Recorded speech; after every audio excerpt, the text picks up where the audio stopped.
The anthropomorphic face of the slitter of men's throats at the tomb or Huaca of the moon introduces us to the Moche culture, which flourished along the same coastal valleys before the Chimú Empire from 200 BC to 700 AD.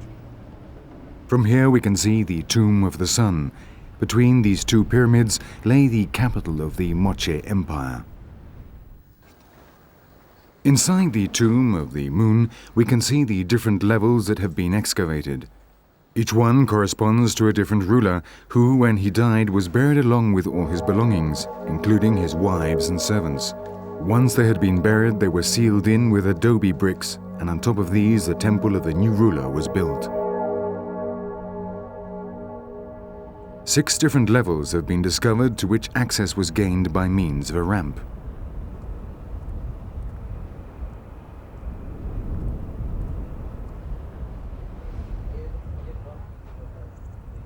Moche or Mochica society was also very hierarchical, and there was clearly specialization of labor. They appear to have instituted a system of tributed work called mita. Some writers define it as a theocratic society, while others speak of a secular society. We know that they worship the moon and the deity Ai-Apaec, a fierce god, the supreme power and creator of the world who demanded human sacrifice. Apparently, the victims were thrown from the summit of the White Mountain, which rises up behind the tomb. There, 42 bodies of sacrificed warriors have been found. Close by the Tomb of the Moon stands the tomb or Huaca of the sorcerer.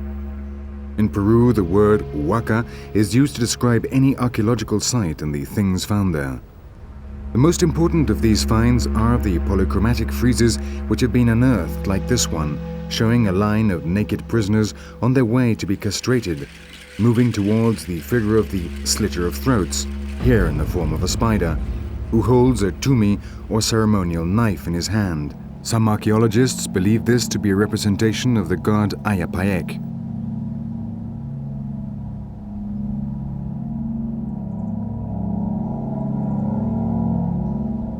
On the walls of the different platforms beneath the relief drawings, we can see bones and human remains. They are believed to belong to workers who were condemned to death by being immured in the walls.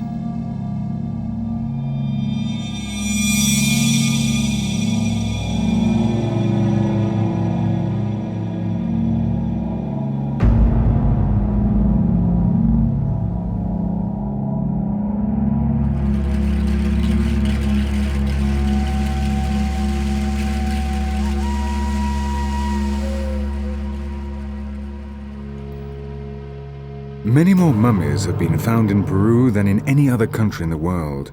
Its ancient civilizations had very large populations. People were buried with all their possessions because they believed that life continued after death. The mummification process varied according to the era and the region. In the case of the cultures along the coast, the main factor in their preservation of the bodies was simply the climate. The exceptionally dry climate of the Peruvian desert has meant the mummified bodies have remained well preserved right down to the present day.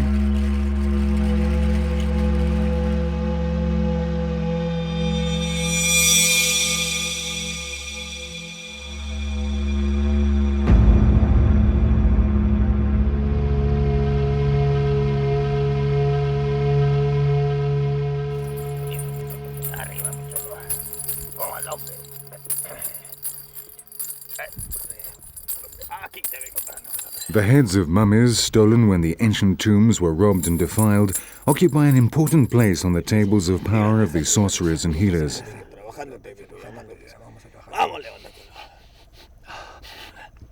In the dark of night and presided over by the shaman, rituals are held at which they ingest the San Pedro, a cactus which contains a powerful alkali with relaxant and hallucinatory properties. Mescaline, a mind-altering substance which induces a profound state of trance.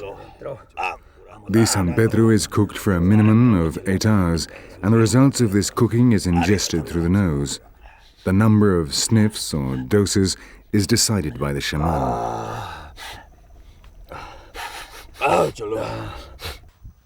The swords with which they protect themselves from the disturbing spirits are stuck into the ground. to guard the table.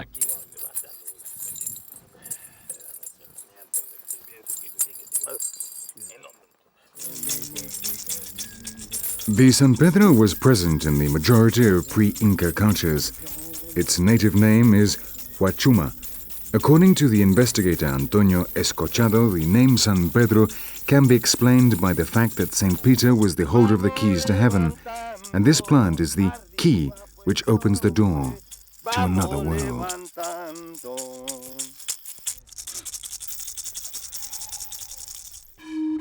In the pottery of Moche, Chimú, Paraca, and other cultures, we can see the cactus represented in the shape of a star, like the cut they make into the San Pedro in order to get at the part which contains the greatest amount of mescaline.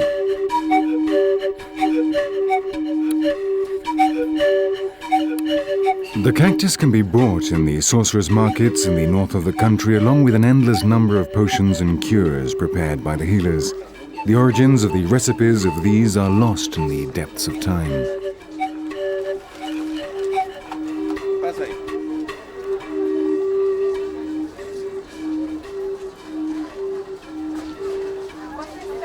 Se agregan las demás hierbas. 5 minutos a cada una de estas hierbas, las vas a servir por espacio de 1,5 litros.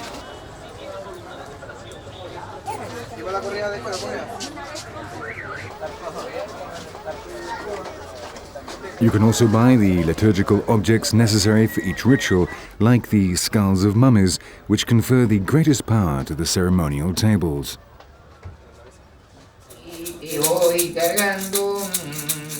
Aquí te voy parando.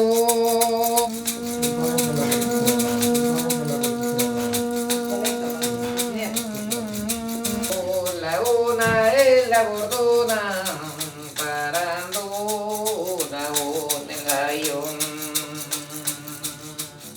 Arriba la una negra.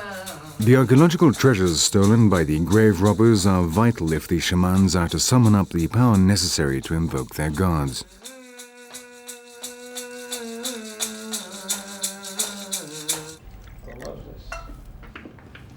They also drink the liquid obtained from cooking the San Pedro.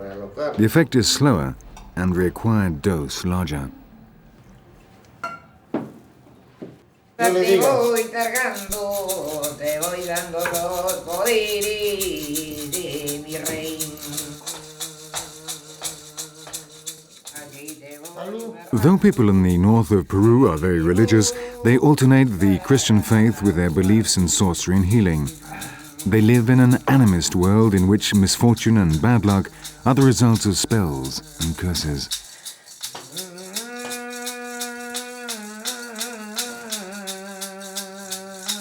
La una es la bordona.